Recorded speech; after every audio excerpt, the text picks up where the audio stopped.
What's going on, everybody? It is episode number 183 of the Audible Farm podcast, and this episode is brought to you by Couchtown Coffee.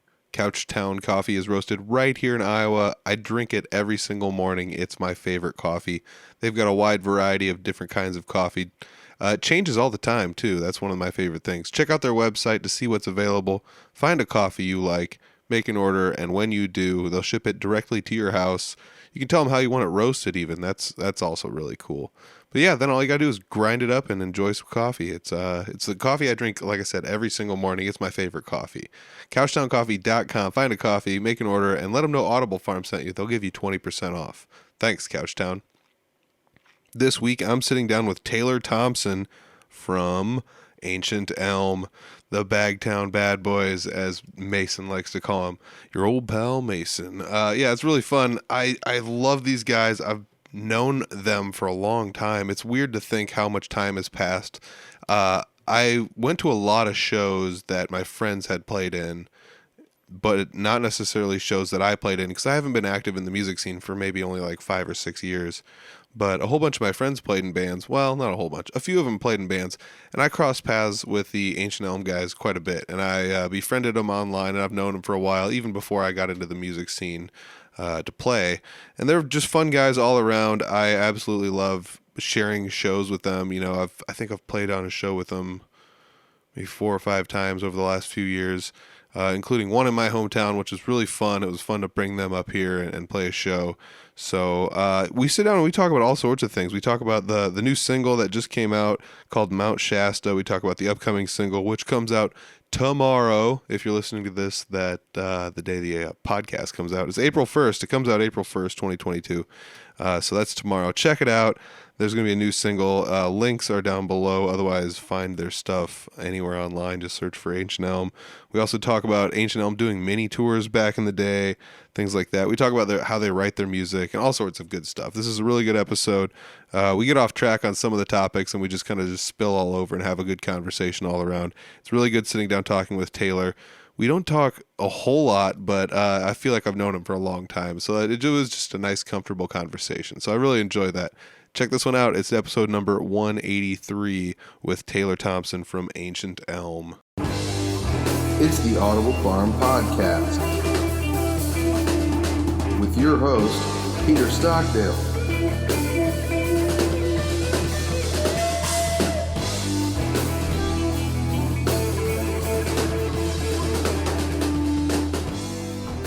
I'm sitting down today with Taylor Thompson. Taylor, you and I have kind of known each other for a while. I mean, I've known you through the Dark Mirror guys from like 10 plus years ago.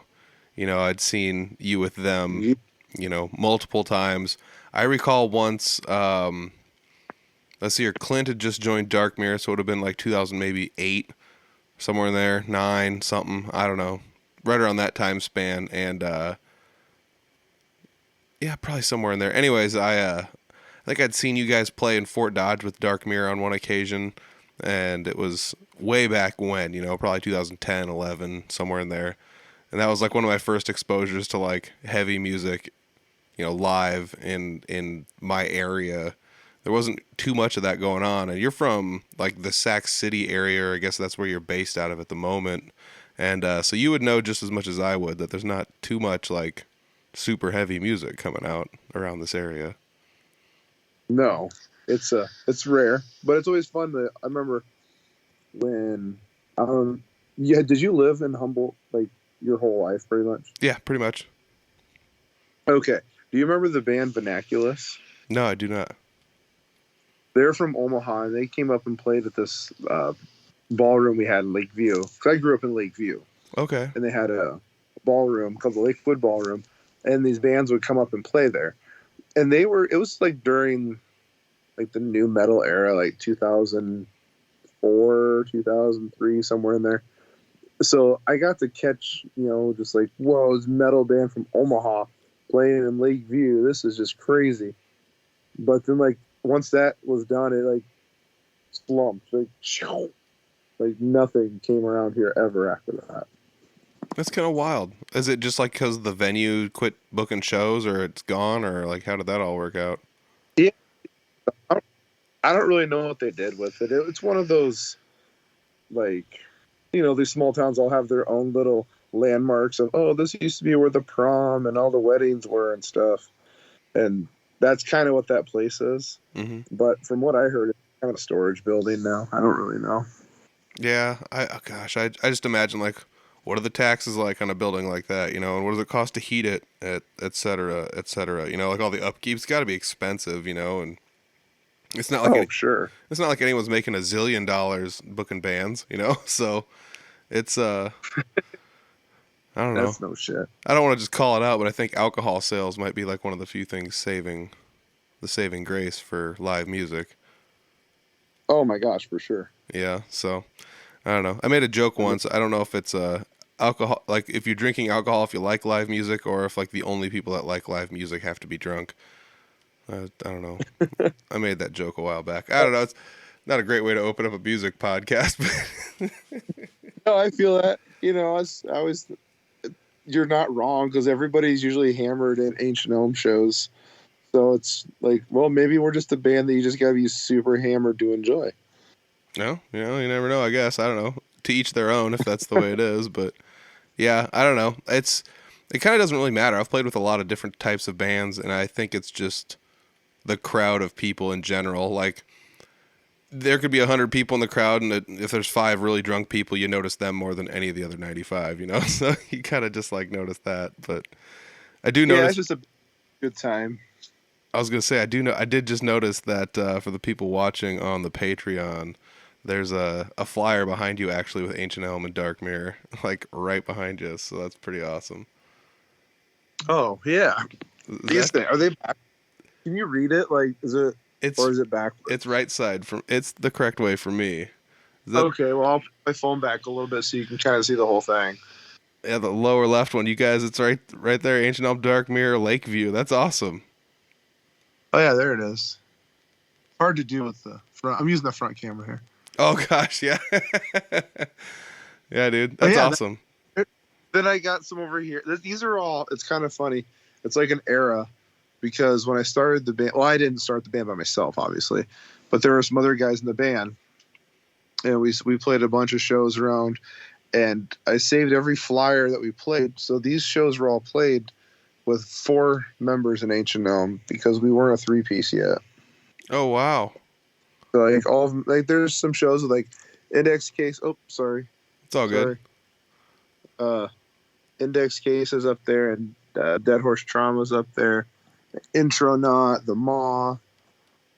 Oh. Well, there's all kinds of, like, a bunch of little history in these little flyers.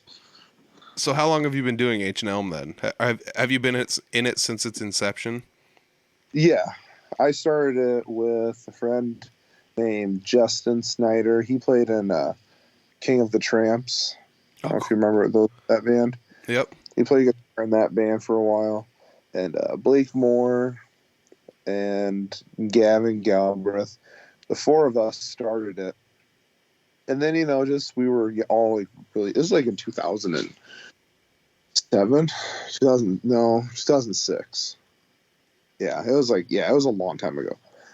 And anyway, we started the band, and just you grow up and life changes and you move and things happen. And then we ended up, the 3 of us, me, Dave, and Gertis. Well, Eric. Yeah. Yeah. Well, I figured that one out. I mean, that's the other thing. Like, I've known each of you guys for a while. I've played shows with you and things like that. So I do kind of have a little bit of an in with you. But how did the band transform from friends forever? What's that? Been Facebook friends forever. Yeah, it's official. It's Facebook official for sure. So how did the band end up going from 4-piece to 3-piece? Was it out of necessity? Was it just easier to manage 3 people? Do you miss having 4 people? Oh yeah, I don't know if I would say like, I don't know. It's different. It was definitely a transition, because it really was kind of crazy. Like, we started off, it was 3 guitar players and a drummer, and then 2 of the guitar players sang, so we had no bass player. And then I don't know how it all happened, but Eric ended up coming in and playing bass, and then we were a 4-piece, and then Blake left, and then I don't know. There's a lot. There's a long line of how it became. I guess it just kind of evolved that way. There wasn't really like anything that made it that way. Just all the way it happened, Yeah, it just evolved in the way because like it was really kind of cool because Eric and I were roommates at the time, and Dave, I think he just had moved back. I don't know, man. Well, we'll all have to like sit down and talk about this because I feel like there's a lot of missing here. But either way, it just turned out awesome that way, and we just liked it that. And we just kind of kept it the power trio. Yeah. I mean, you guys do very well doing a trio. The guitar work is great. He does a good job of. You guys still doing the 2-amp thing? Yeah, he's got like a weird setup. I don't really know how he does that. That's Yep. a guitar thing. Yeah, we had sat down and talked about it a couple times over the internet, and I was like, well, you could do this or this or this or this, and he found something that worked for him, and we spun some ideas off each other, and he's got something he said he really likes. So, hats off to him for having the complex setup and the determination to bring it to every show. Yeah, those things aren't light. No, I mean that might be like the one benefit the drummer has. Like everything you have is big and awkward. At least it's not like mega heavy, but it's all just big and awkward. Yeah, nothing's heavy. But it's funny, like when you got like your bass drum in your front, and then you got like a tom or something bigger in your hands, and then you're just kind of trying to get through a door. You're just like bouncing off the door frames. And it's something that like it's not one of those things like, oh, I've been playing drums so long, I never do this, but it happens every time. Every time. Always friggin' awkward. Well, the band has changed members over the course of the years, but when I talked to Dave when he was on the podcast, he was like, you should hear the stuff from before I was in the band. And I was like, I don't know if I really have sat down and listened to much of that. So he sent me a link to some stuff that was some of your guys' like first material you had ever made from before he was in the band. And it was, I think he sent me an album online, or maybe it was a playlist, or maybe it was just one song that was, I don't know. But anyways, I remember it being very like 80s into the 90s metal, like kind of thrashy kind of feeling. And you guys are now more, I don't know what you want to call you guys now. It's doomier. I don't know, but not doom. It's something. I just feel like vocally you're heavier now, etc. But you guys have changed sounds over the course of since you guys started till now. Yeah, music's changed. Everybody's flavors change a little bit, and you just get different inspirations from different places. Yeah. I guess is how I put it. And like you said, we had all these different members changing, and everybody's like, just. And then the nice thing, it was like it evolved. It wasn't like there was turmoil or somebody didn't like this or that or egos. It was always just, hey man, I found a really awesome job. I'm gonna go take this, or hey, I'm having a kid. I'm gonna do this. It's always been good. So I think that's what helped transition the music to keep it going too. Is like we never had turmoil amongst us. Yeah. I guess having the different members probably helped. Their different influences kind of probably changed the music as they came in and out. And everybody's super cool. Like like if we play a local show, we'll have a friend that had been in the band before, and he'll come hang out. It's really nice. It's like camaraderie that never ends. Yeah, that's really awesome. So being the drummer in the band, this is something that always intrigues me. So you've been in the band the longest. It's kind of your baby, and I don't assume that the drummer does much like quote unquote songwriting. Like I'm using like huge air quotes for people watching, but because I mean like someone can come to you with an idea and you can obviously add to it or change it or be like, change the order of something or do this twice and then come back to this part or whatever. But you can't really like sit down with a guitar and do riffs. Or are you secretly a guitar player too? I don't know if I would say I write much stuff, but I do have guitar ideas. I play a lot of guitar acoustic guitar. Woo! And I'll send stuff to Dave, and he'll just do what he does with it, or I'll send it to Eric, and like we have a group message that I'll send stuff to, and that's kind of how we do it. Sometimes, not all of them, but some riffs have gone that route.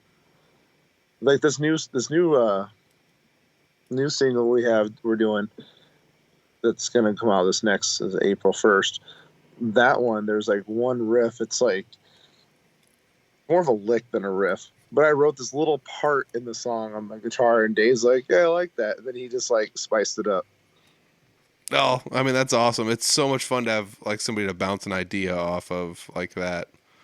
I feel like without it, there's definitely a lot of limitations. I mean, it just makes sense because it's like brainstorming an idea with somebody else, but it's just music instead of, whatever else, I guess.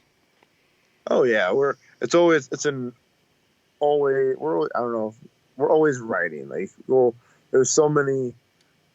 There's little video clips we'll send each other and stuff, and audio clips and all that, just amongst our group messages and whatnot. It's cool. Like, oh, that's cool. And then we'll get together. Like on Sunday, we'll get together and, oh, this is cool. Let's try this and that. And because we don't write music with computers, we write it with just like in a room. We get the vibe. We don't rely on technology to send you a riff at this BPM and I want you to do this and that. It's like, hey, we'll all get together and jam it out and feel it. That is something I was talking to somebody recently about, was like there's different ways to write music, and in Three Finger Betty we're kind of the same way. Like nobody had ever written anything down until like I joined the band. I'm like, does anybody even have lyrics written down for any of this? Like, no, we don't. It's like, well, let's write some lyrics down and I'll slap some chords on top of it, and that'll be the shell of the song in case somebody else needs to come in and play this. It's a little easier, but they never sat down and wrote stuff down and been like, these are the basic chords, these are the basic lyrics, this is kind of how we're going to do it. It may be this many BPMs. There's never any of that. We just kind of go out there and do it, which is, I think, more conducive to songwriting based on feel as opposed to constructing it based on like what you might view the rules of songwriting might be. Are there rules? Well, I don't know. There's rules, but they're okay. They're okay to be broken. I always wondered that, like I look at writing music like we do. Just like I said, we get together and we jam and we see what we like and we put it together and make a big crock pot of riffs and then we put it into a meal. I don't really know. Like, is that incorrect to do it that way? Are we supposed to be doing it with MP3 and WAV files through each other's house from miles apart? Like, how do what is the right way? Well, I mean, it is possible. I've done a bit of both. Let me put it that way. So, like, I definitely don't think it's as creative to do it. Like, if I was just sitting at my house and I recorded something and sent you a stem and was just like, slap some drums on this and send me your drum stem and I'll plug it into mine. If we went that route, it just feels like it's been machined out and it feels kind of listless or like sterile or like something like that. I think some of what I enjoy about songwriting on the fly with people is the fact that there's camaraderie because you're like with someone else. Yeah, I can agree with that. Plus, like, if you send a riff to somebody and you're like, check this out, like, what would you play to this? And they play something, and then you're like, wait, hold on, what if you played something a little more different? And then they're like, just how long would it take for you to convey an idea to somebody? Like, what are you going to do? Like, record a stem of you being like, no, I want you to play more like, na na na na na na na na na. Like, you're not going to be, like, doing that kind of stuff. I don't know. Maybe you would, but... I have. We had that conversation today. The three of us were Curtis and Gamer. I forget what it was, but it was like ba ba da da da da da da ba ba ba. And like that's something I always am notorious for doing, is like being the voicing the notes of wah da da wah wah wah wah wah. Do that part. You're the Jack Black of the band. It's ridiculous. Oh, I love it. That's awesome. Yeah, they give me a hard time about that. Well, since you play a little bit of guitar, does anybody else in the band play a little bit of drums? Do you guys ever do the old switcheroo and swap out We've parts? talked about. We've never done it yet, but we've always talked about it. Like Gerda's playing drums and I play bass for something. Maybe sometime we will. Oh It'd be gosh, fun. that would be tons of fun. Just a buzz, even if it was just for like one song, or if you just had like one nonsense song that's like a minute long for you just to switch for fun. Yeah, just some like real crazy blast beat or something for just a minute straight. Yeah, yeah. I mean, I'm trying to think. And then that's it. Yeah, I mean, like Sum 41 used to do it every now and then. It's like we're gonna do a rap song for like no reason. It's gonna be short, and here you go. And like the singer's gonna drum, so deal with it. Pain for Pleasure. That was so awesome. Oh my gosh, there's actually a live version of my high school band doing Pain for Pleasure, and Clint's on the Clint's on the drums, and I'm playing guitar and singing. That's awesome. It's for real. I'll have to send it to you after this because it's I'm so Yeah, Willie, I would love to check that out. That was my favorite. I bought the CD of the All Killer No Filler. Yep. But it wasn't the album. It was called the 7 series. So it was like an EP of the album. Okay. But Pain for Pleasure was the last song on there. Yeah. So I got, that's like, I always went to that song and I always wanted them to sound more like that. Oh yeah. Let's see here. Like I feel like they're like Does This Look Infected got a little heavier, but it still didn't quite achieve the vocals that the drummer had thrown in there when he was doing the vocals on that song. But I love Sum 41 so much. dude, yeah, me too. Have you ever checked out their guitarists? He had another band for a while. They were more like thrash punk. Brown Sound? Yeah. Oh, I don't know. I did not know he went to another band. I thought he just quit and then didn't want to be in the band for a while. Yeah, he was doing something else, and it was like I said, like thrash punk kind of stuff. It was pretty cool. Definitely, you could feel a lot of his influence in it. I liked the Chuck album probably.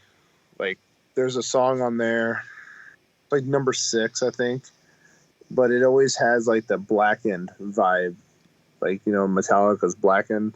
Mm-hmm. How that galloping riff he has at the beginning of that song sounds like that song on Chuck. Oh, nice. I'll have to double down and check that out. That's probably the one of their albums I listen to the least amount, unfortunately. Oh, like number 6. I Right. think that's the track. I don't know the name. I just know the track because I'm a CD kid. Like you're like, what's this song? I don't know. It's like number 12 on the album. Yeah. Oh, yeah. I totally get that. Yeah, I'm probably pretty bad. I'm better with artists than I am with names of songs. That's for sure. But Yeah, I don't know. no, I'm a song track like the number. I never really remembered the songs. Like, it's ridiculous. I can go through like Wait and Bleed was number 4 on Slipknot's first album, and and like Dig was number 2 on Mudvayne's. It's like, that's dumb. Why do I even remember that stuff today? I don't know. I'm sure you have a bunch of phone numbers memorized from back in the day too, though. Like, Oh God, I know, it's terrible. like how many people's home phone numbers that are probably even, and I'm not trying to be morbid, but how many people that are like dead's phone numbers do you still have? Like, remember, like I've got a pile of them in my brain still. That Oh yeah, for sure. I don't know why. Like, I remember my wife's dad's like they're not passed away or nothing, but like his house phone, I think he got disconnected like 2 years ago, and I used to call that number all the time when I would talk to my wife, because obviously this was before any type of social media. I don't think MySpace was even around yet. Oh my gosh, I'm that old. this makes me think like MSN Messenger and all that other stuff back in the day. Yeah, that was a thing. Yeah, we had that. Yep. Oh my I gosh. didn't even text it, dude. I couldn't even text people. Yeah, I mean, I don't know. It's just a different thing. Like, I grew up and there was a lot of people when I went to school and they had cell phones and things like that. And, like, I didn't get one until, like, the end of my junior year or something, And then by the time I was a senior in high school, I had, like, bought my own cell phone and had my own plan and stuff. Felt like such a big man, Like, but, I mean, that's... Hey, grown up. Yeah, I mean, but also you think about it, like when you first started playing drums, there wasn't too many resources out there other than like magazines or face-to-face interactions with people. There wasn't any like, I mean, YouTube was still just a glint in the eye of what was going on, and there's not really much online for like resources to learn things. Oh yeah, it was always. I remember going to Carroll. They had an On Cue. Was what the music store was, and then it was like On Cue, Sam Goody, FYE, and then it closed up shop. But they had like a music selection area where there was they had the fuck's it called? I don't know, it was like a really popular guitar book, like instructional night, like came with a CD and everything with it. Oh, okay. Hal Leonard, is that right? Yeah, Hal Leonard did instruction Yeah, a books. bunch of those would be there, and they had drum ones, so I bought one of those drum books one time to try it out, and that was, I'll be honest, was fucking stupid. It was the worst investment ever. I actually just started playing in I played in band in school, so I mean I was in band since I was in 5th grade. So I went to the band instructor, and they had a drum set set up in like one of the practice rooms, so it was like all sound deadened and all that. Mm-hmm. So he'd let me just wail on the drums back there, and he just closed me up in there. He'd like shut the door, and it'd be like a study hall or something, and I would just go in there and tear it up. Yeah, I remember that was like a thing in our school too for a while. Like somebody would every now and then they'd put the drum set in like one of the bigger practice rooms and then just tear it up in there and blast away on the drums. I'm not gonna lie, it was Clint. Yeah, I mean, but I don't doubt it. oh my gosh, yeah, I remember one time he put like this giant drum set in a room that was like once he got it in there, he had to like back everything in there to like get it all in there. Then he was stuck in the room pretty much. Like that's how tight the squeeze was, and he's still in there just jamming out because it's like, why not? I guess That is awesome. Oh yeah, yeah. I mean, he's been a madman forever, and I mean, I think that's one of the funnest things about like playing shows with you and running into you is knowing that you've got like such a good rapport with him, and like another band that I had so much interaction with, being Dark Mirror, and I just know that you guys in Ancient Elm are always just out there to have a fun time. You play great music. You're always tight. That was something that when I saw you guys recently at the Night of Metal that they had in Fort Dodge. I don't want to make this sound weird, but like I recognized a couple of the songs you played, and I was like, cool, I recognize a couple of these songs because it's not like I listen to your music every day, but I've heard it enough to recognize it. I think some of it comes from Mason playing it on the Regional Rock Hour too. I think one of the funnest ones was when I heard a song on there once, and I was like, who is this? And then it was just like, that was Ancient Elm, and I'm like, that's Ancient Elm doing that? Like, that's wild. That's good music, So like that sucked. Oh my god, that was awesome. They're not that good. No, I'm just kidding. No, but Sorry. I was talking to Dave, and I was like, dude, I recognized a couple of those songs. He's like, well, most of them are new, so you probably only would have recognized a couple. And you guys have been making new music, which is, it's one of those things during COVID. It seemed like I don't know how many bands are going to live through COVID, and you guys came out the other end making new music, which is really awesome. Oh, that was a terrible time. Holy shit, that was horrible for everybody. Not just us. I mean, everybody went through some pretty terrible moments in that moment. But definitely was crazy because 2019 was our last show until this last one you were just talking about. So that's like about 3 years. So that was our first show we played in 3 years with you guys that weekend. So that's pretty crazy. Like there was a huge gap there. We've never done anything like that. We always do like a tour of some sort, not like giant nationwide, those short runs. Every year we always did at least one until 2019, from like 2012 to 2019. Then it just stopped. That was crazy. Yeah, I mean, that was something else I think we talked about a little bit before the episode, but you guys usually do, and like you said, it's not like it's world tour. We're going to Canada, Mexico, and we're getting on a plane and going to Europe. It's not like that, but you guys still hit like 10, 15 big-ish cities in like 7 or 8 different states. And honestly, that's quite the long haul to be doing regardless, because I mean, you guys all are regular people with regular jobs and doing stuff, so. Yeah, it's pretty awesome though that we were able to do that though. That's comforting. Like we have good support systems. Hold on a second. I'm gonna show you something. Here. A little thing we've been keeping track of. Just all those little runs we do, you know. And we just put a little tack and we go.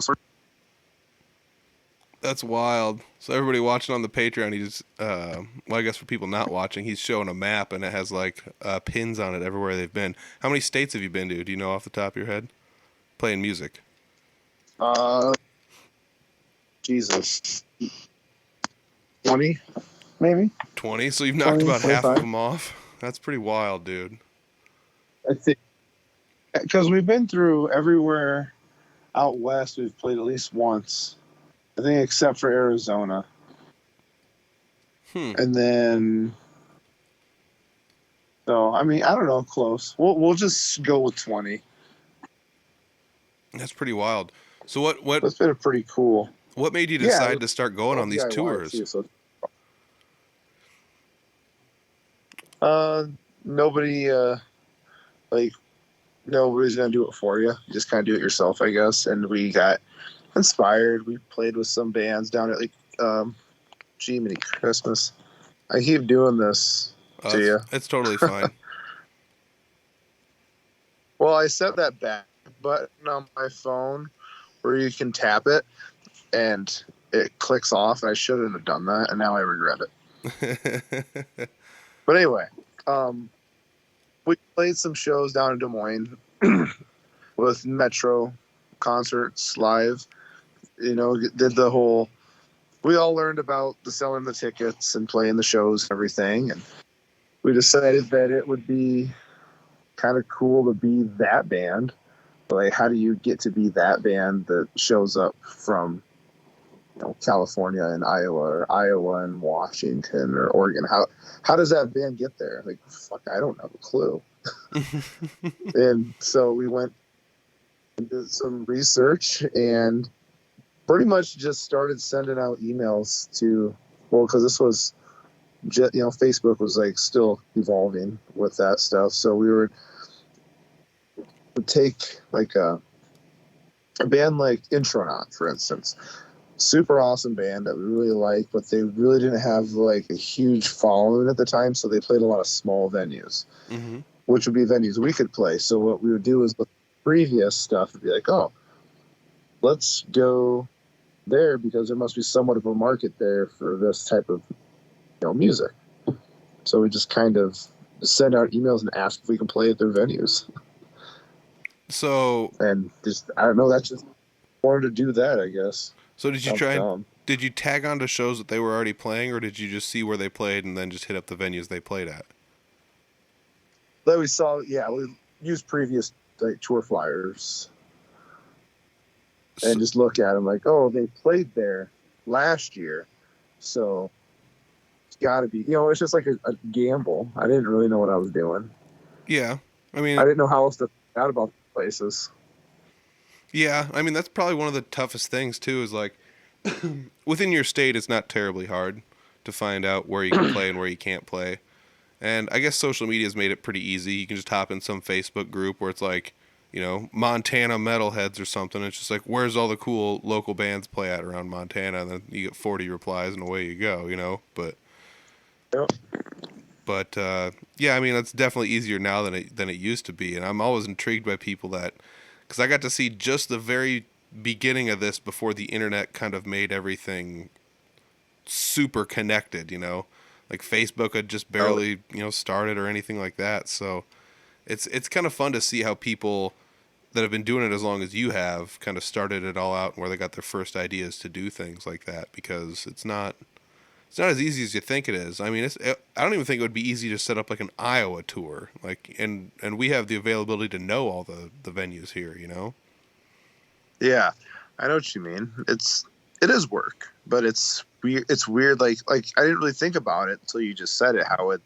How there was a line that crossed at some point, like when our musical career started to kind of go ahead and do our into our adult lives. And like, it's like we're the old guys now. Like, oh, we used to do it back this way, but now if I talk to somebody that's looking to tour that's 20 years old, they probably have a totally different like business plan. Oh yeah, yeah. I mean, not to bring up the old guy thing, but I was just recently thinking like, oh my gosh, I'm like 1,000 years old. I mean, I played in a band with a kid for a while that was 17, and I'm like, damn, I doubled his age. When I was 17, somebody that was, my age, it's just like, what are you, 4,000 years old? Like, like this. You old fuck. Yeah, I know we're the old guys that show up to the shows now. It's awesome. Yep. Oh my gosh, you got to stretch before you get on stage. I do. I stretch. It's ridiculous. It makes you feel better though. Yeah. I mean, well, you're a drummer, so you got a little bit more of an excuse to stretch. But yeah, I don't know. I'm just gonna be playing guitar and not moving much. So, 34-year-old man, old man. Yeah. Look at this shit, man. I got salt and pepper growing all over the place. I'm starting to get that too, but at least you still got it all up top. Chicks dig it. Yep. Yep. My one chick I have. Yeah, I was just thinking, thank God they make hats. So maybe chicks will dig what I got going on. No, the hats are looking good these days. Oh my gosh, that's hilarious. So you do have some new music that did recently come out. Let's see here. You had a single drop not too long ago. Was that Mount Shasta? Yes. All right. We did. A fun song. Yes. I listened to it on Spotify before the interview. I see you guys have anything I look when somebody releases it from on the local scene. I'm like, has it cleared 1,000 listens on Spotify? Because that's like the number that now it'll start tallying and you can see it rise. It's either below 1,000 or some random number. And I saw that it cleared 1,000 already, which is awesome. Yeah, it's been really receptive. Is that the word? Yes. But it's been awesome because I pitched it to. God damn. I don't know if pitched it or what the word I'm trying to use is, but it got onto some playlists on Spotify too. I think like 18 different playlists it's on right now. Mm-hmm. They got featured on. Pretty cool. None of our songs have really ever been put on a playlist that I know of. So that was pretty cool to know. I mean, complete strangers are listening to our music, and that's neat. It's really cool to expose your art to all these people. Yeah. Oh, yeah. I tried pretty much everything when Betty's EP came out. I was just like, well, let's go through Reddit and see if somebody has a Reddit forum that's accepting, it's like, hey, you got a band that's punk music, throw a comment or whatever, Try my best to find places where I can promote without looking like I'm some guy with a sandwich signboard or something like that, just being a shill. But oh, dude, and the shit out of people when our single came out. Sure did. I fucking bombarded it because honestly, I mean, what else are you gonna do? Because we don't have a promotional company, we don't have anybody writing for us in the magazines or anything like that. We're not doing radio interviews, so we're not on big tours. We're three guys. Yeah, and honestly, it does take a lot of work. No matter how much research you want to do, it takes a lot of work. Like, one of the things I did was, I tried to find, internet radio stations that enjoyed, hard rock music. And then I just, found a bunch of them and emailed them and sent them, a link to where to listen to our stuff, etc. And a few of them got back to me and threw us in the rotation for a while, but... that's another one of those things, you never know if it's going to be hit or miss or whatever. The weirdest one was in, I don't remember, Scottsdale, Arizona, of all places, and it has, a zillion listens. One of our songs has, way more listens there than anywhere, and it's okay. Sounds good. This one song got on this guy's playlist, and somebody liked it, and they listened to it a bunch. So you never know who's going to listen to it, though. That's also, the fun part about it. Oh, yeah, because there's a lot of bands out there I listen to that people have no idea that they exist because they're bands just like Ancient Elm, got a few thousand followers on Facebook and play some regional tours, come back home to our families and our day jobs, and that's life. There's so many bands out there like that, and they're so talented. It makes you really wonder, how the hell are you not up there with Mastodon or opening for any of these huge bands right now. Yeah, I guess it does kind of make you wonder that. I think to myself, like, is there the availability to do that? You know, it doesn't seem like there's too many like super huge bands going out on giant tours anymore, the way it used to be, anyways. No, it's so much. I don't know. Like, I don't know the business aspect of it all, so I can't say things like, "Oh, it's all the money they got" and stuff. Like, I don't know if that's the truth or anything. You know, I'm not in that business part of it, but like, I always wonder, like, if I was a rich kid, you know, and I had to be, if I could throw a bunch of money at something, like, would it be able to get on one of those big tours? So I've seen. I mean, I don't want to like rip on any bands, but I'll phrase this correctly. I've seen bands open up for bigger bands that were not my preferred type of music, that didn't catch me as well. Yeah. I'm not gonna say it's negative, but, and I wonder to myself, how the heck did this band get to play with such an iconic band? Like, we'll just use Mastodon again because I love that band. Mm-hmm. It's like, how did you guys get to open for Mastodon? You're not even that great. Yeah. Well, I mean, I guess it happens. Yeah. Some of it could be just networking. You know, some of it could be nepotism. And that's what I mean. Like, so I don't know like the truth of it or like how it is. So I can't rip on nobody about it. But I always wonder, like, that'd be awesome to be able to get up in there with those guys. I don't know how we got into this topic. I don't know either. I honestly don't know either. But that's podcasting. That's showbiz, baby. Oh my gosh. Yeah, new single recently came out. Let's see. Once again, it is called Mount Shasta. If you guys want to check it out, it's available for streaming pretty much everywhere you can stream things. I found it on YouTube and Spotify. I bet it's pretty much everywhere else. I mean, that's... Yeah, and all the digital stuff. We have a distribution company we work with called Dungeon Distributions, and he does everything, the digital uploads and all that. So it should be like on all the like Deezer and all the weird outlets too. Yeah. It's always fun to like pull up the stats for that, and you're like, somebody listened on Napster. Like, that's still a thing. Yeah, I checked our Deezer, and I don't ever use Deezer, so I checked it. I think we had like nine followers on there. Huh. Sweet. Yeah. I've never once used Deezer, so those are 9 very organic follows. Yeah, no kidding. I mean, it just makes me wonder, like, is that something that's going to be the next, like, whatever, TikTok or something that we probably should have all been hopped on and been pushed towards originally, and that's what all the kids are using and we don't know it, or what? Oh, man, I don't know. There's something, though. Something's out there. Yeah, I mean, I was going to say, that's probably one of the other things about, like, the music scene now is I feel like it's changing so fast that there's no real right or, like you said earlier, there's no real right or wrong way to go about doing anything anymore. Yeah, just do it. Yeah, because, I mean, like, a good example would be, like, singles. They used to be a thing back in the day, and sometimes it was like, here's just, like, a random one-off song that we're going to make, and it's, boom, single time. Other times it was like, here's the single, this is, like, a really popular song from the album. Maybe if we can coax some people into buying a single that wouldn't want to buy the whole album. Okay, so there's, like, another concept. But then, like, for a while, singles became, like, an avenue for people to release B-sides that wouldn't normally be on the album. So you buy the single, you get an extra song that's not on the album. It's on the B-side. So that's where all that kind of, generally speaking, came from.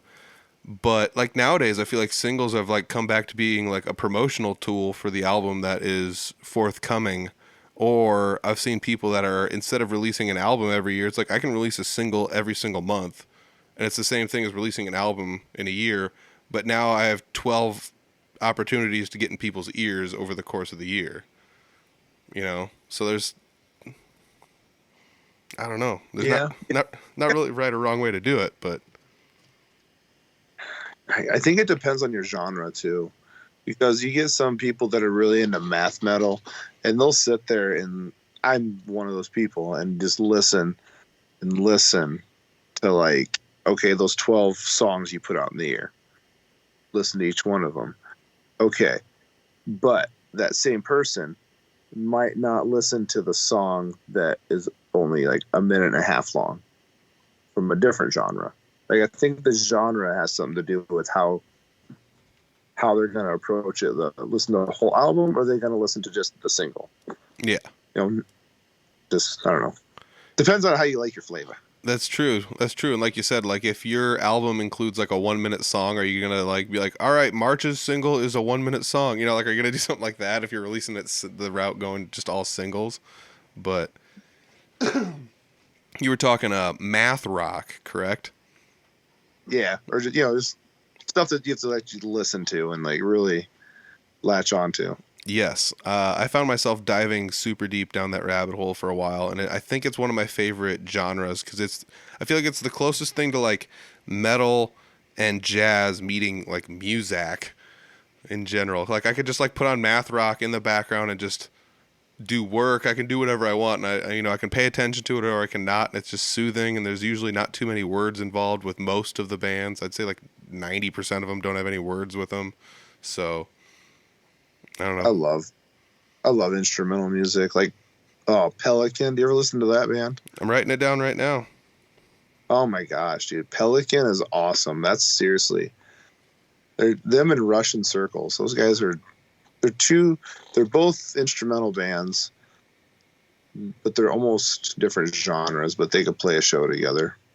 I'm totally writing them down. Yeah, I don't know what it is about it, but I think some of it just comes down to the fact that that's kind of like that kind of stuff is what I hear in my head when my brain just makes random music. So like it's nice to hear other people that can actually like transcribe it out of their brain into airwaves for me to listen to, Oh yeah. Sometimes it's fun to have just those random, you like a guitar riff idea. Like the other day I thought of a riff and I just tried to play it on guitar. And then I sent it to Dave. It's like, man, I just love how that works. I just get those random ideas of writing music. Mm-hmm. Yeah, totally. It's a weird feeling. So speaking of random ideas of writing music, you do have an upcoming single. It is called Red Shifted, if I researched correctly. Is that the right name? You did. It is correct. All right. That comes out April 1st, right? So that's like right around the corner. No joke. All right. So, let's see here. If you share me the capture all link for that. I'm sure you have one where it's like, click this if you want to subscribe to whatever or something. If you could share with me anything like that, I'll put it down below in the description section for sure. Otherwise, this is going to come out before. Let me double check my calendar. Yeah, this will come out before April 1st, so we'll have to find a way to like at least link to something. Otherwise, just go to Ancient Elm. It's all there. If you search Ancient Elm on, I searched it on YouTube recently, and you guys were like the first handful of returns, so it shouldn't be too hard to find. We're starting to be able to show up on people's searches. That's a good feeling, That's when you made it. Yes. It's either that or you have to have like a ludicrous band name like Three Finger Betty, and then it's like, well, nobody's ever going to name anything close to that, so congratulations, you're first. I love that band name. That's seriously my favorite. And you know what? The first time we played together, I didn't get it. I did not understand it. That's how fucking stupid I am sometimes. What? It's a person with three fingers. I was like Three Finger Betty. That's hilarious. Yeah, he's missing the other 2/5. He plays guitar with 3 fingers. Yep. Oh my god, I get it now. Oh, I get it. It was a lawnmower accident. Oh, that's funny. It was lawnmower the whole time. I thought it was not. Oh my gosh. So let me ask you this then. You got a new single coming out, so that'll be 2 singles that you've released in the recent, one in the recent past and one in the very near future. Are you guys going to keep going the single route, or is this some teasers for a full album that you've got recorded, or? Both.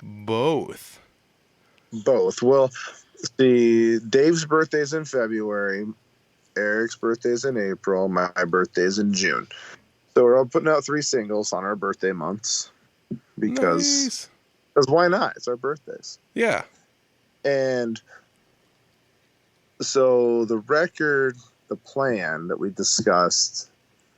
So it's like this has just been discussion. Like we have the album pretty much ready, but it's gonna be a 2-part album. Okay, you with me? Mm-hmm. So we're doing part 1 will be finished this year. Like we go back in May to finish 3 or 4 more songs. I think we'll record those ones in May, and then so we'll probably kick like another single out in like June, obviously my birthday, but then like in August maybe do another single, and then in September maybe do like the whole rest of the album out, and then I think it'd be really fun to do. Me and Dave talked about it too. Picking like 3 or 4 songs that we've already written and turn them into acoustic songs. And then do like a little EP release. Probably do it all in singles as well. I mean, why not? It's just like you said, it's more opportunity to get in people's ears. But have put this EP together and have 4 or 5 songs we've already done, but an acoustic. And then when that's finished, and while that's kind of going, then we'll come in and finish and do the part 2 of the record we've been working on and have a nice piece of art, like part 1, part 2. I mean, because the songs were written really, I mean, if you want to get really deep into it, I mean, the songs were written from 2019 until like 2021. And in the midst of that time, I mean, there was a lot of loss. A lot of, we had death, divorce, and just crazy things went on in our lives that we never thought would ever happen. But we all went through something like that during that time period. For some fucking reason, everybody had the worst time of their lives. And so the part 1, a lot of those songs were pretty much written during that time period of our lives, which really, in my opinion, does show through the music. Like you can almost hear the grittiness or the darkness almost. Like there's just tones that are produced in the studio that they're dark, and you can almost hear the bad. It's weird. But anyway. Yeah. So then the part 2, we're out of the bullshit. Life is getting to what we say would be more normal and better on our track. And now we're going to have a whole bunch of more songs we're writing that are going to be different. And so why not do a part 2 of showing like, finish up what we started. Like a nice big piece of art that tells a story. And I mean, we can sit here for hours talking about this. I mean, the stories that are behind the stories behind the riffs, it's more like, it's not really vocally. Some of it is vocally, with the story, but like a lot of the stories is in the music itself, like the riffs, the drums, the synthesizers, the whatever we put in the backgrounds. Like that's where the story is, and that's where the hours of talking can come from. I feel like that's a really good idea though, to go like 2-part with an album though. Like you said, it is kind of like a work of art at that point. Yeah, it's something we've been working on forever, and I shouldn't say forever. We started it, and we need to finish it see how it sounds. When you start to finish it, it's gonna be able to. You'll be able to tell. I just feel like you'll be able to tell. You'll be able to feel the journey that you guys were on, and you'll be able to take us on your journey. Yeah, essentially, it's kind of but it's just going to take a little bit of listening. Yeah, I mean, isn't that kind of like the goal with music, anyways? Is to try and get your emotions and feelings like out into something audible, so someone else can take them with them somewhere else. Of course, yeah, I think so. That's what draws us all to music. I think is just that you feel it, you want it, and it's like, oh my gosh, how did you just write? Something cheesy, for instance, and they can apply for anything. Jack Johnson, I love Jack Johnson. and he has a song that says, or over 10 years together, and was this over 10 years together, and you still with me, or something like that. Well, it's funny, like, I looked at my wife, I was like, Jack Johnson's always been kind of our guy, but he's writing our song. Like, that's really wild. I never noticed it till the other day. Like, he wrote, like, my life right now. That's kind of cool. Like, that's music. You know, that happens to a lot of people. Yeah, honestly. It's just weird. Yeah, I mean, I guess now it makes more sense. Like, as you get older, your music tastes change, and I guess as you get older and you make music, so your music production styles would definitely change too. Where like Ancient Elm sounds different now than they used to, and that's because everyone has grown up and people have changed, and you know, obviously members have changed, but that's just kind of the way life goes. Though it's kind of fun how that kind of all came full circle there. It's almost like a callback. Yeah, it's cool. Like that. Yeah, it's just, I don't know. It's such a magical thing. It's almost, I don't know, like, I'm so ridiculous when it comes to music. I almost get speechless on like how to describe it. It's so magical to me sometimes. Yeah, and it's tough to describe music too, especially if you're not speaking about the mechanics of music, where it's like, well, we're playing, you know, major scale, we're on the first and the fifth here, and you know, like, without doing any of that, like, it's almost like you're trying to explain what a color looks like to somebody who's never seen one, you know? Yeah, I've never heard that saying before, but that makes perfect sense. Explain a color that hasn't been seen. Yeah, I mean, that was like something I remember when I was a kid. Someone was like, try to think up a new color. And I'm like, what? And I like, my brain like exploded as a 5-year-old. I'm like, is that possible? Like, oh, it's hilarious. But yeah. Well, poor child. And it was ever since then, I've never been the same. Oh, man.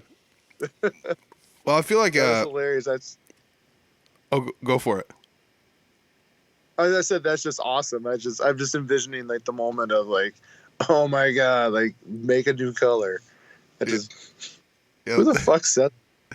I don't even remember. It was probably even my sister. My sister was all, as crazy as it sounds, she was really smart, so she'd know like those types of things to ask me to like make me be like, what? And then I have to like really think about stuff. So I don't know. Hats off to her. Oh. Like that was her way of picking on me for the most part, was to like challenge my intellect. So that's what I grew up with. Oh yeah, I get it. I have 3 sisters. I have a younger sister and 2 older sisters. Oh, bless your soul. No brothers. Except for the Ancient Elm brothers. Ancient Elm brothers. Those are the only brothers I got. Yep. Only brothers you need. For real. We even got matching tattoos. We all got the tree tattoo now. So. Oh, nice. It's all on our, and I just realized it. It's all on our. We all have it on our right arm. Oh, cool. That's funny. We all got them at different times. Like, I got mine when they did the first album I ever did when I was like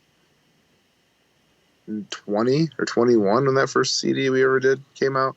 And then I got the tree tattoo. I thought that was a really cool idea. And Gertis got his done in Dubuque, I think, after a show. And then Dave got his done somewhere else. Like, yeah, all different occasions, but we all got it done. So it was kind of fun. That's really awesome. That's really cool. Well, it's you know, it's been really fun sitting down talking with you here for the last hour, and everything I've got. It has been an hour. Jesus Christ. I told you we talk forever. Yeah, I mean, that's, I try to shoot for about an hour on these podcasts, and that's I mean, it seemed pretty easy for me to sit down and talk with you that long, which is kind of crazy because like, even though we're Facebook friends, we don't interact a pile. You know, we do interact, but not like, it's not like I'm sending you memes every day or anything. Well, you can. I'm okay with that. I like really inappropriate comedy. I send all of the every single Limp Bizkit one I see, I send it to Dave. Well, he needs them. Yeah, because Wes Borland is his dad. It's so funny. I'm just like, well, he likes them, so I'll just send them to him. You know. Yeah. I love them, dude. Limp Bizkit is our, like, that's our go-to. You know, like, we all love Mastodon, we all love the Doom and all that, but like, if you're gonna like hop in the van with us and we're gonna hit the road for tour, I guarantee you we have already listened to at least 2 or 3 Limp Bizkit albums before we get to the first show. Ah, that's awesome. It always like it's Chocolate Starfish all day. Now we got Dad Vibes and all that. It's stupid, Dude. It's awesome. I listened to Chocolate Starfish so many times growing up. Oh man. And that was actually the meme I saw today. It was Willy Wonka and the Chocolate Starfish, and he had a backwards Fred Durst hat on. So, yeah. I love it. Oh my gosh, good stuff. Well, is there anything else I didn't talk about that you wanna bring up? I'll say it again one more time. You got a single coming out April 1st. It's called Red Shifted. Otherwise, you do have a single that recently came out called Mount Shasta. Check them both out. Oh, it's gonna be good stuff. They share it and follow it. Yeah, like, share, we just subscribe. hit like 130 followers. Like, people are following our Spotify page. That's crazy. Yeah, yeah. But I checked our stats. We had like 90 some followers, like just when the single came out, and then like we've accumulated over like 5 years or however long we've been on Spotify. And then I checked it again today. We got like 113. I'm like, people are like taking the time to like click follow, and I think that's really cool. Honestly, it really is awesome. I mean, those are the weird stats that like might not mean anything to the people that are clicking follow, but they mean the world to people like you and me, who actually sit down and look at the stats. Yeah, I obsess over it. It's ridiculous. Like you said, this is my baby. Ancient Elm is my baby. I love music so much. It's like, seriously, I have been doing this for so long. Like, I've given over half my life to it. Yeah. And I'm sure my wife is pissed like some days. My poor wife, she has missed out on probably so many things before we had kids and everything. She was obviously my girlfriend. But what's she doing? Like, wants to go do something. Like, what are you doing? Oh, I'm playing a show this weekend. Well, this weekend, oh, I'm going to go play a show. So she got drugged like to everything. And this poor girl, she's such a good support system. I owe it to her mostly. She's most of the success, honestly, as dumb as that sounds. Dude, I get it. I totally get it. It's awesome. You know what I mean? Like, it's just crazy. Because I see, like, now that we have children, like, it's like, who watches the kids when we're gone? The wives watch the children when we're gone. You know, it's a pretty big deal. It honestly is. It takes a special kind of someone to support somebody that's, you know, chasing their dream or you know, going out and doing their passion, you know, so. For days at a time, too. I mean, I would do it for her, too. Don't get me wrong. But it's like, I'm sure it is a lot of work. Yeah, yeah. Bless her soul and bless all the band wives out there. I actually spun the idea past a few people that live in town here, and they like refer to themselves as the band wives because it's like a few wives that kind of hang out, and like all of their husbands are in bands around the area. And I was like, y'all need to sit down and have like a The View type podcast talking about band stuff. Oh my God, dude, for real, we should do that. Like, you need to get the wives in here. So like Sarah, dude, if you sat down with my wife, she's been involved with this band since the beginning. She could tell you so much shit that I forgot. Dumb things. And like, oh my gosh, I would love to hear like what she would have to say sitting down with all those other wives and how they can just bitch and like, God damn it, he came home at 3 a.m. and he's lugging all his gear in, just banging against the walls. Loud. Oh my God. He left his car for the last week. Oh my gosh. Oh yeah. You might be onto something with that one. You better pursue that. Oh, there's a lot they can talk to you about that. Dude, it would be so fun to just have like some girls sitting down with some wine and just talking about their end of the story. Oh God, you could really have some fun with it. Like, this is the other side of the story. Behind the curtain that's behind the curtain. Oh man, That's awesome. Well, Taylor, I do want to say thank you for taking some time out of your day to sit down and talk with me, and I appreciate it. Once again, check out the new single. There's links down below to all the Ancient Elm stuff, and I'm sure if you click on any of the social media and stuff, there will be plenty of links to more stuff coming up. So don't go away. But, dude, thank you so much for joining me. Definitely. Oh, yeah, that's a really fun one. He's a hardworking guy. He's doing a lot of stuff, doing it all DIY, and it's really fun to have people like that around because, he's spent time over the years just finding different ways to get things done, no matter what he wants to get done, So I feel like that's something that translates well to life in general as just like a trait that you might learn from music and you can take it to life with you, or you might learn it in life somewhere else and you can take it to the music with you. So, if you guys are out there and you want to do those little mini tours and things like that, they're possible. Ancient Elm's done a bunch of them. And for those of you that watched on Patreon, there was actually a little part in there where he showed a map of everywhere they had been. So that's really cool too. And that's really another thing about Ancient Elm is they're not from a huge city and they don't have 5 local venues to play at or whatever. They've got to drive everywhere when they want to go play for somebody, it seems like. So they're all over the place. They're always playing all across Iowa and beyond. So hats off to them. They're always just chugging along, doing all sorts of crazy things.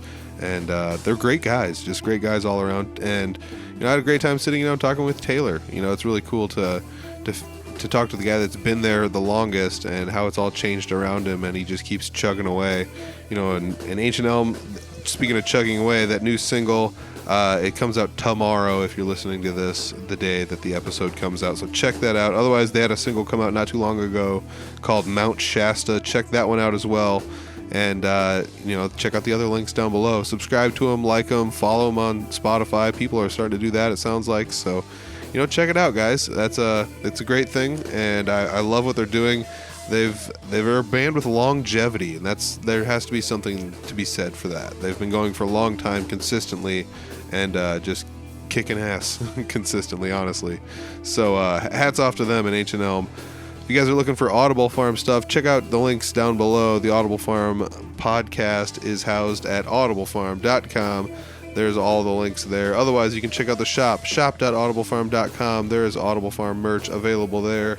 Also, video versions of the podcast, if you've heard me mention it before, they're available on Patreon, $1 a month, and that's all it costs. And you can watch video versions of the podcast and chat with me directly on there and comment and have a good time. There has been a couple comments recently popping up on there. People are starting to interact on the Patreon, and it's proving very funny. People are just out there giving each other a hard time. So I love it. Check that out if you guys are on the Patreon. It's worth a look. So thank you guys that are patrons and everyone that has been watching those episodes. I appreciate it.